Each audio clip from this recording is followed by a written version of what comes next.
दोस्तों, आज एक विशेष इंटरव्यू है और ये इंटरव्यू इन 4 पंक्तियों में साफ समझ में आता है कि राह में तकलीफें आए तो हिम्मत और बढ़ती है, जब कोई रास्ता रोके तो ज़रूरत और बढ़ती है, तनकीद करता है जब कोई मेरी कमज़ोरी पे तो वो दुश्मनी क्यों ना हो उससे मोहब्बत और बढ़ती है। तो मेरे साथ आज मेरी बच्ची है संस्कृति शर्मा। 11th से, अगर मैं संस्कृति गलत नहीं हूँ तो हम जुड़े हुए हैं सुपर 50 की बैच के तहत, और फिर उसके बाद 12th, फिर उसके बाद सीए फाउंडेशन और अब सीए इंटर।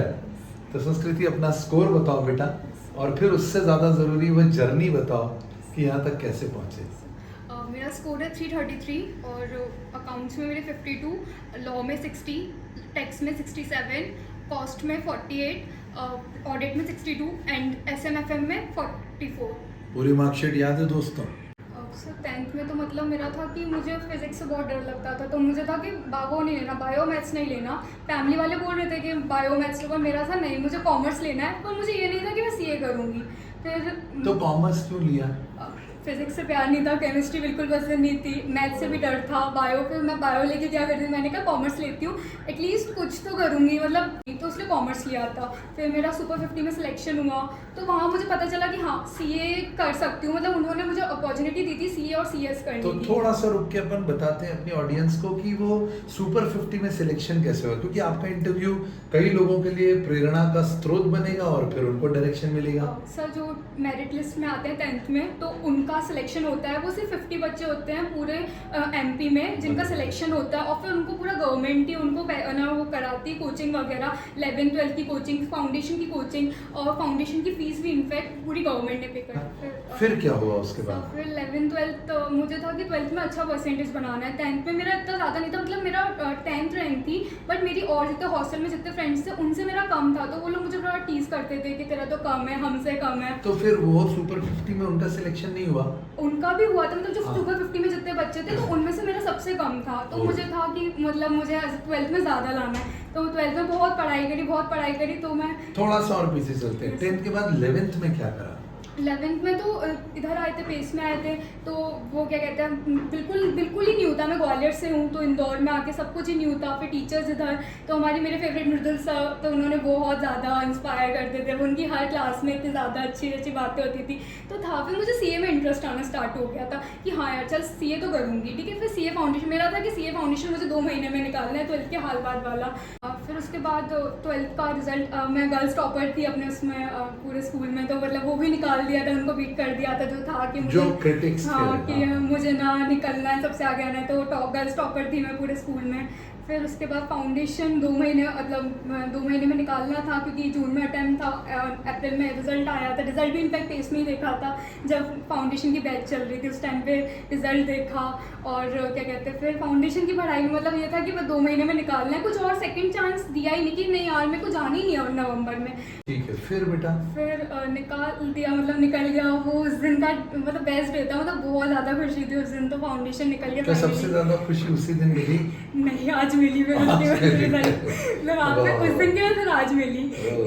फिर था कि कोचिंग वगैरह दिन। फिर नहीं, मुझे वापस है, मैं थोड़ा पीछे खींच रहा हूँ आपको कि वो जब सीए फाउंडेशन की एग्जामिनेशन आपने क्लियर करी थी तो आपने मुझे बताया था कि एक पैनिक अटैक आया था। दोस्तों ध्यान से सुनिएगा, पैनिक अटैक क्या था ये? सब मतलब मुझे इतना ज़्यादा मैं नर्वस हो जाती थी कि मुझे मेरा नाम भी याद नहीं था। एक पॉइंट ऐसा आ गया था, वैसे मैं आंसर्स भूल जाती थी, बट एक पॉइंट ऐसा आ गया था कि मैं सुबह उठी हूँ, मुझे ये भी याद नहीं है कि मेरा नाम क्या है। फिर 2-5 मिनट बाद मुझे मेरे रूममेट्स ने, मतलब मैं हॉस्टल में थी, तो मेरे रूममेट्स ने मुझे याद दिलाया कि तू संस्कृति है, ये है वो। फिर मुझे मेरी मम्मी से बात करी मैंने, तो थोड़ा बहुत याद आया। तो मतलब उस टाइम पे ऐसा लग रहा था मैं एग्ज़ाम कैसे लिखूँगी। दोस्तों ये आसान नहीं है, ये बॉटम से बाउंस बैक करना आसान नहीं होता है। तो उस टाइम पे बस ये था कि मैं एग्ज़ाम कैसे लिखूँगी। फिर जैसे जैसे मेरी मम्मी ने, ऑब्वियसली वो बहुत इंस्पायर करती हैं, तो उन्होंने बोला कि ठीक है लिख ले, एटलीस्ट नहीं होगी पास तो कोई बात नहीं, पर एटलीस्ट एग्ज़ाम तो दे, क्योंकि मेरे ऐसे हाल हो गए थे कि मैं एग्ज़ाम भी नहीं दे पाऊँगी शायद। मैं मम्मा ने बोला कि एग्ज़ाम तो दे। फिर मैंने दिया, पढ़ाई तो करी थी,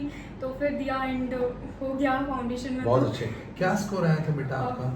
फाउंडेशन में 231 था। 231। फिर उसके बाद फिर स्टार्ट करा इंटर के लिए पढ़ाई करना स्टार्ट किया। मतलब मेरा सक्सेस मंत्र बोल सकते हैं कि मैं क्लास कंसिस्टेंटली करी थी, डेडिकेट सारे टेस्ट दिए थे, मतलब एक भी टेस्ट भी मिस नहीं करा था। फिर लास्ट में मॉक टेस्ट भी दिए थे, धरा के दिए थे, घर से भी एक मॉक टेस्ट दिया था। तो मतलब कंसिस्टेंसी पूरे टाइम रखी थी कि नहीं कुछ मिस नहीं तो करना मतलब अगर टेक होम लेसन हम देखें तो वो है कंसिस्टेंसी।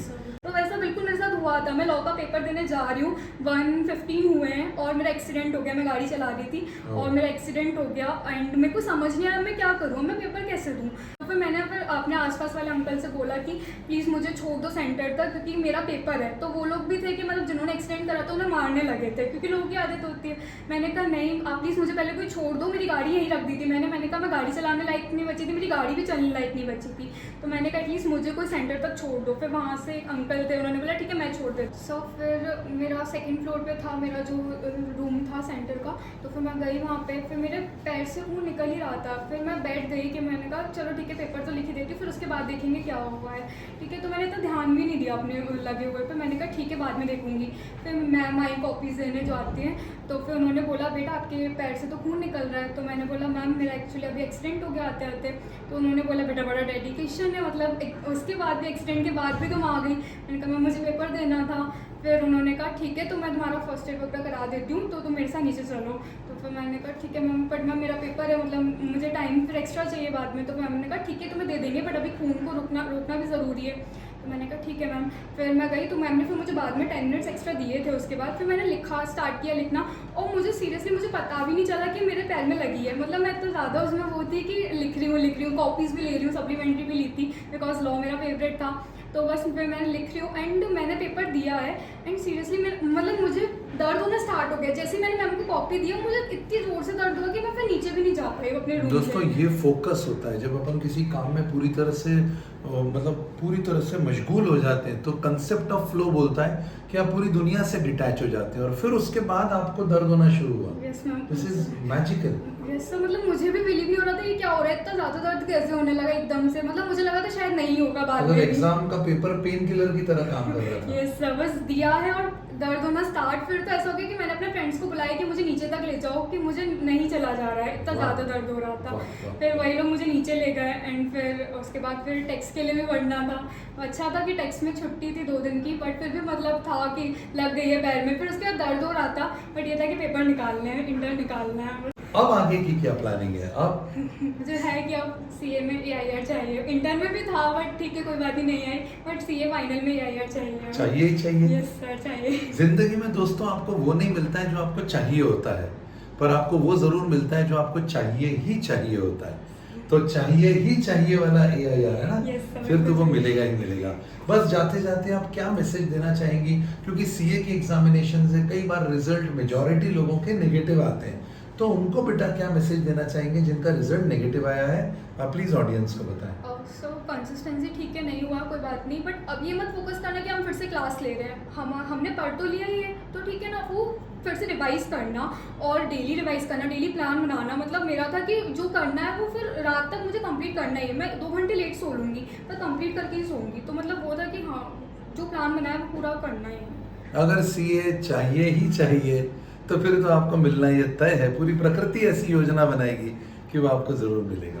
बहुत बहुत धन्यवाद बेटा, it was a very inspiring story. और जिस तरीके से आपने बताया है बहुत सारी हमारी ऑडियंस मोटिवेट होगी और अब छोटे मोटे व्यवधानों से वो विचलित बिल्कुल नहीं होगी। Thank you so much, God bless.